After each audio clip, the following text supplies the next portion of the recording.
بسم اللہ الرحمن الرحیم۔ تمام سننے اور دیکھنے والوں کو السلام علیکم۔ محمد کے صحابی کا زمانہ یاد آتا ہے، محمد کے صحابی کا زمانہ یاد آتا ہے، بدل کر بھیس گلیوں میں وہ جانا یاد آتا ہے۔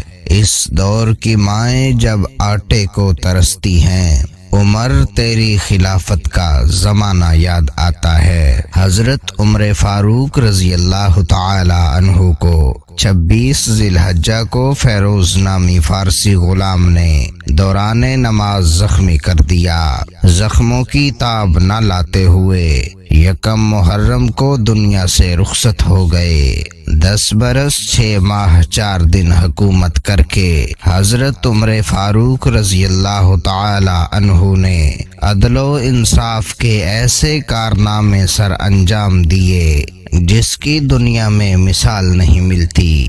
جب سے دنیا میں نظام حکومت قائم ہوا، اس میں ایسے بھی حکمران آئے جن کے لیے لاکھوں انسانوں کو قتل کرنا، ان کے املاک کو تباہ و برباد کرنا کوئی مسئلہ نہ تھا۔ ان میں سے بعض نے تو تفریح کے لیے انسانوں کی کھوپڑیوں کے مینار بنائے تھے۔ ان کی نظر میں انسان کی قدر بھیڑ بکریوں سے زیادہ نہ تھی، اور کچھ حکمران ایسے بھی تھے کہ 23 لاکھ مربع میل کے علاقے کو فتح کر کے حکومت کرنے والا زاروں قطار رو رہا ہے۔ کسی نے رونے کی وجہ پوچھی تو کہا کہ نہر کے پل سے بھیڑ بکریوں کا ریوڑ گزر رہا تھا، پل میں ایک سوراخ تھا، اس سوراخ میں آ کر ایک بکری کی ٹانگ ٹوٹ گئی، میں اس لیے رو رہا ہوں کہ اگر خدا نے پوچھا کہ بتا تیری حکومت میں بکری کی ٹانگ ٹوٹی تو کیوں ٹوٹی ہے، تو اس پل کو مرمت نہیں کروا سکتا تھا۔ یہ ہیں حضرت عمر بن خطاب رضی اللہ تعالی عنہ۔ حضرت عمر رضی اللہ تعالی عنہ نے عدل و انصاف، مساوات، امانت، دیانت، صداقت کا وہ درس دیا جس کی وجہ سے آپ کو تمام حکومت کرنے والوں پر برتری حاصل ہے۔ آئیے ان کی خوبصورت نظام حکومت پر کچھ روشنی ڈالتے ہیں۔ آپ کا نام عمر، والد کا نام خطاب تھا۔ تاریخ پیدائش مشہور روایات کے مطابق ہجرت نبوی سے 40 سال قبل پیدا ہوئے۔ شباب کا آغاز ہوا تو حضرت عمر رضی اللہ تعالی عنہ ان شریفانہ مشغلوں میں مشغول ہو گئے جو شرفائے عرب میں معمول تھے۔ پہلوانی اور کشتی میں خاص مہارت حاصل کی، دنگل اور کشتی لڑتے تھے۔ حضرت عمر رضی اللہ تعالی عنہ 27 سال کے تھے۔ عرب میں آفتاب رسالت طلوع ہوا۔ حضرت عمر رضی اللہ تعالی عنہ کے لیے اللہ کے آخری نبی حضرت محمد مصطفیٰ صلی اللہ علیہ وآلہ وسلم نے دعا کی، اے میرے رب، عمر کو ہدایت دے اور اسلام کے نور سے منور فرما۔ حضرت عمر رضی اللہ تعالی عنہ کے اسلام کو قبول کرنے سے مسلمانوں میں جوش اور ولولہ پیدا ہوا۔ حضرت عمر فاروق رضی اللہ تعالی عنہ نے جن غزوات میں شرکت کی، ان میں غزوہ بدر، غزوہ سفید، غزوہ احد، غزوہ خندق، جنگ خیبر، غزوہ حنین شامل ہیں۔ اسلامی خلافت اور حکومت کی بنیاد حضرت ابو بکر صدیق رضی اللہ تعالی عنہ کے عہد سے شروع ہوئی، لیکن نظام حکومت کا دور حضرت عمر فاروق رضی اللہ تعالی عنہ کے عہد سے شروع ہوتا ہے۔ حضرت ابو بکر صدیق رضی اللہ تعالی عنہ کے 2 سال خلافت میں اگرچہ بڑی بڑی مہمات کا فیصلہ ہوا، یعنی عرب کے مرتدوں کا خاتمہ ہوا اور بیرونی فتوحات شروع ہوئی ہیں، تاہم حکومت کا کوئی خاص نظام قائم نہ ہوا، اور نہ اتنا مختصر زمانہ اس کے لیے کافی ہوتا ہے۔ حضرت عمر رضی اللہ تعالی عنہ نے ایک طرف فتوحات کو وسعت دی کہ کیسر و کسریٰ کی وسیع سلطنت ٹوٹ کر عرب میں شامل ہو گئی۔ حضرت عمر فاروق رضی اللہ تعالی عنہ کے دور حکومت میں جن ملکوں اور علاقوں کو فتح کیا گیا ان میں عراق، شام، دمشق، یرموک، بیت المقدس، کساریہ، تکریت، خوزستان، آذربائیجان، ارمینیا، فارس، استستان، مکران، خراسان، مصر، اسکندریہ سمیت دیگر علاقوں کو فتح کیا اور اسلام کا پرچم سر بلند کیا۔ فتوحات فاروقی کی وسعت کا جائزہ لیں تو حضرت عمر فاروق رضی اللہ تعالی عنہ کے مقبوضہ ممالک کا کل رقبہ 23 لاکھ مربع میل میں تھا۔ حضرت عمر رضی اللہ تعالی عنہ نے جو فتوحات حاصل کی انہیں مسلم اور غیر مسلم مورخین نے بھی ان فتوحات کو سنہری حروف میں قلم بند کیا۔ فتوحات کے اسباب کا جائزہ لیں تو پتہ چلتا ہے کہ مسلمانوں کو اس وقت پیغمبر اسلام کی بدولت جو جوش، عزم و استقلال، بلند حوصلہ اور دلیری پیدا ہو گئی تھی اس کو حضرت عمر رضی اللہ تعالی عنہ نے زیادہ قوی اور تیز کر دیا تھا۔ روم اور فارس کی سلطنتیں عین عروج کے زمانے میں اس کی ٹکر نہیں اٹھا سکتی تھی۔ البتہ اس کے ساتھ ساتھ اور چیزیں بھی مل گئیں جنہوں نے فتوحات میں ہی نہیں بلکہ قیام حکومت میں مدد دی۔ اس میں سب سے مقدم چیز مسلمانوں کی راست بازی اور دیانتداری تھی۔ جو ملک فتح ہو جاتا وہاں کے لوگ مسلمانوں سے اس قدر متاثر ہوتے کہ باوجود اختلاف مذہب کے سلطنت کا زوال نہیں چاہتے تھے۔ انہوں نے مسلمانوں کے ساتھ ساتھ غیر مسلموں کے حقوق کا خیال رکھا۔ حضرت عمر رضی اللہ تعالی عنہ کے دور خلافت میں مجلس شورا کا قیام عمل میں لایا گیا۔ مجلس شورا کے ارکان مختلف علاقوں کا دورہ کرتے اور موقع پر ہی لوگوں کے مسائل حل کرتے اور ان کو مکمل انصاف فراہم کرتے ہیں۔ خلیفہ کو عام لوگوں کی طرح کے حقوق دیے گئے، ان کو صوبہ جات اور اضلاع میں تقسیم کیا گیا۔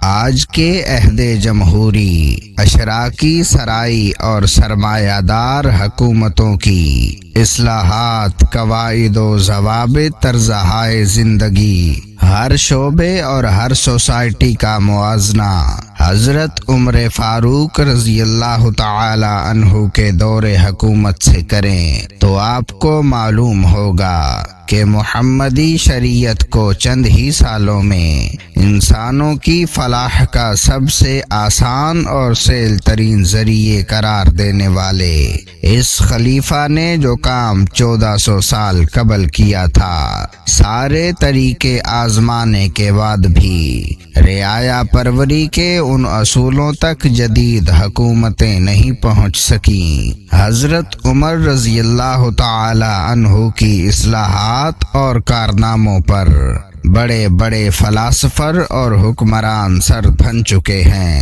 دنیا کا کوئی مورخ اور سکالر حضرت عمر رضی اللہ تعالی عنہ کی اصلاحات کو نظر انداز کیے بغیر سستے نصاب کے حامل اصول رقم نہ کر سکا۔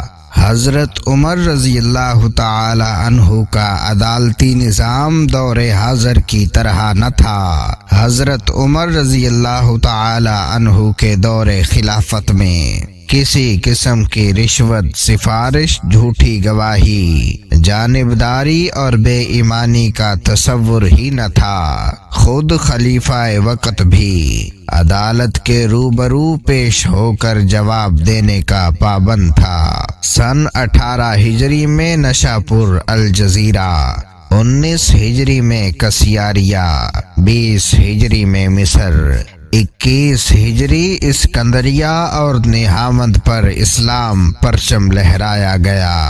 حضرت عمر فاروق رضی اللہ تعالی عنہ نے دنیا کے تمام افت و ممالک کا خود دورہ کیا۔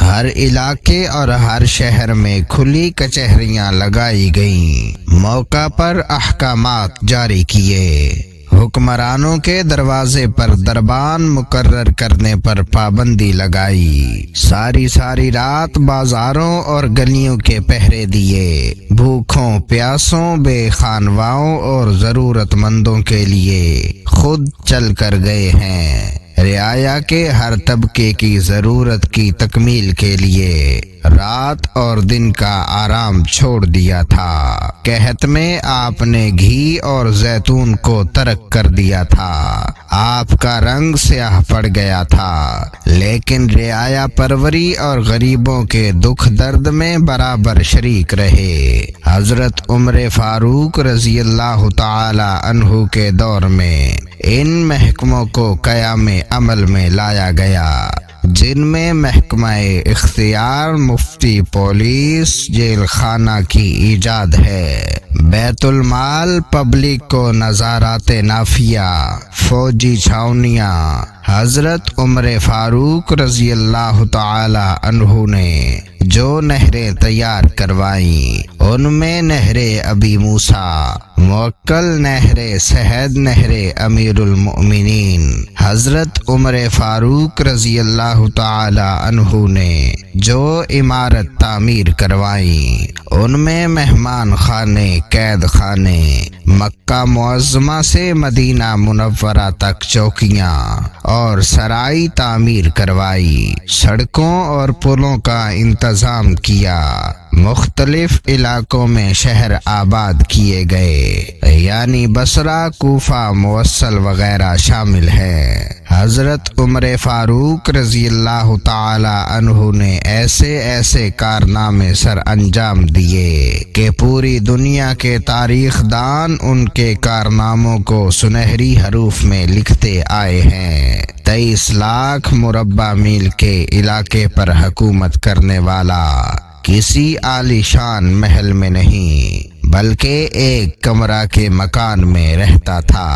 فتح خیبر کے وقت جو زمین ملی وہ غریبوں میں تقسیم کر دی۔ حضرت عمر فاروق رضی اللہ تعالی عنہ کے دسترخوان کا جائزہ لیا جائے تو روٹی اور روغن زیتون سے گزارا کرتے، لباس کی بات کریں تو لباس بھی معمولی ہوتا تھا، ایک سادہ سی ٹوپی آپ کے سر مبارک پر ہوتی، سادگی اس حد تک کہ ایک دفعہ دیر تک گھر میں رہے، باہر آئے تو لوگ انتظار کر رہے تھے، معلوم ہوا کہ پہننے کے لیے کپڑے نہ تھے، اس لیے انہی کپڑوں کو دھو کر سوکھنے کے لیے ڈال دیا تھا، خوش ہو گئے تو وہی کپڑے پہن کر باہر نکلے۔ یہ ہے حکمران، 23 لاکھ مربع میل کے علاقے پر حکومت کرنے والا حضرت عمر فاروق رضی اللہ تعالی عنہ، جس کے خزانے میں سونے، چاندی، ہیرے، جواہرات اور ریشم کے انبار تھے۔ ان کے پاس نہ کچھ پہننے کے لیے نہ کھانے کے لیے۔ حضرت عمر فاروق رضی اللہ تعالی عنہ کو بطور خلافت تاریخ کا سنہرا دور شمار کیا جاتا ہے۔ اس دور کی تمام فتوحات، عدل و انصاف، ملکی ترقیات، حسن انتظام، عوامی فلاح و بہبود، اقتصادی استحکام، معاشی خوشحالی، تعلیم، صحت، روزگار اور دیگر عظیم ترقیاتی پیش نظر مسلم اور غیر مسلم مورخین نے اس دور کو تاریخ کا گولڈن ایج شمار کیا ہے۔ اس دور کی نادر خصوصیات میں یہ ذکر کیا جاتا ہے کہ 22 لاکھ مربع میل پر محیط اسلامی سلطنت کے تمام بچوں کو بلا تفریق چائلڈ بینیفٹس یعنی بچوں کا وظیفہ دیا جاتا تھا۔ ابتدا میں حکومت کی طرف سے صرف ان بچوں کو وظیفہ ملتا تھا جو دودھ چھوڑ کر کھانے کے قابل ہو چکے ہوں۔ ایک رات مدینہ منورہ میں ایک قافلے نے عیدگاہ کے قریب پڑاؤ ڈالا۔ آپ رضی اللہ تعالی عنہ نے عبد الرحمن بن عوف رضی اللہ تعالی عنہ سے فرمایا کہ چلیے آج رات قافلے والوں کی خبر گیری کرتے ہیں۔ یہ دونوں حضرات قافلے کے قریب پہنچے اور وہیں نماز پڑھنے میں مشغول ہو گئے۔ خیمہ سے چھوٹے بچے کے رونے کی آواز آنے لگی۔ حضرت عمر رضی اللہ تعالی عنہ کے قدم اس طرف بڑھنے لگے۔ خیمہ کے قریب پہنچے اور بچے کی ماں سے کہا، اللہ سے ڈرو اور اپنے بچے کا خیال رکھو، یعنی اگر یہ بھوکا ہے تو اسے دودھ پلا دو۔ پھر آپ اپنی جگہ پر تشریف لائے اور نماز میں مشغول ہو گئے۔ تھوڑی دیر گزری تھی کہ پھر اسی بچے نے رونا شروع کر دیا۔ آپ رضی اللہ تعالی عنہ پھر تشریف لے گئے اور وہی جملہ ارشاد فرمایا اور واپس آ کر نماز میں مشغول ہو گئے۔ رات کا آخری پہر تھا کہ بچے کے رونے کی آواز نے آپ کو بے تاب کر دیا۔ تیزی سے قدم اٹھاتے ہوئے خیمہ کے قریب پہنچے اور سختی سے ارشاد فرمایا کہ تو کیسی ماں ہے کہ اپنے بچے کا خیال نہیں رکھتی۔ اندر سے آواز آئی کہ میں اسے کھلانے کی کوشش کر رہی ہوں اور یہ دودھ پینے کی ضد کر رہا ہے۔ آپ نے فرمایا تو کیوں نہیں پلاتی؟ جواب آیا، کیا تو نہیں جانتا کہ عمر کی خلافت میں اسی بچے کو وظیفہ دیا جاتا ہے جو دودھ چھوڑ کر کھانے لگا ہو۔ یہ سن کر آپ رضی اللہ تعالی عنہ کو بہت دکھ ہوا اور پوچھا اس کی عمر کتنی ہے؟ خاتون نے کہا کہ ابھی یہ 6 ماہ کا ہے۔ آپ نے اس خاتون سے ارشاد فرمایا، اس کو بے فکر ہو کر اسے دودھ پلاتی رہے۔ حضرت عمر رضی اللہ تعالی عنہ بوجھل قدموں کے ساتھ وہاں سے مسجد کی طرف روانہ ہوئے۔ نماز فجر کی امامت شروع کی اور پوری نماز میں زارو قطار روتے رہے۔ صحابہ کرام تشویش میں مبتلا ہو گئے کہ کوئی پریشانی تو لاحق نہیں ہوئی۔ نماز کے بعد ارشاد فرمایا کہ برا عمر کا جس کی حکومت میں نہ جانے کتنے بچے بلکتے بلکتے مر جائیں گے۔ پھر آپ نے منادی کروا دی، چھوٹے بچوں سے دودھ نہ چھڑوایا جائے۔ آج سے بچے کو پیدائش کے دن سے وظیفہ دیا جائے گا۔ ناظرین، ہماری آج کی ویڈیو کا اختتام ہوا۔ ملیں گے ایک اور ایمان افروز ویڈیو کے ساتھ، تب تک کے لیے اللہ نگہبان۔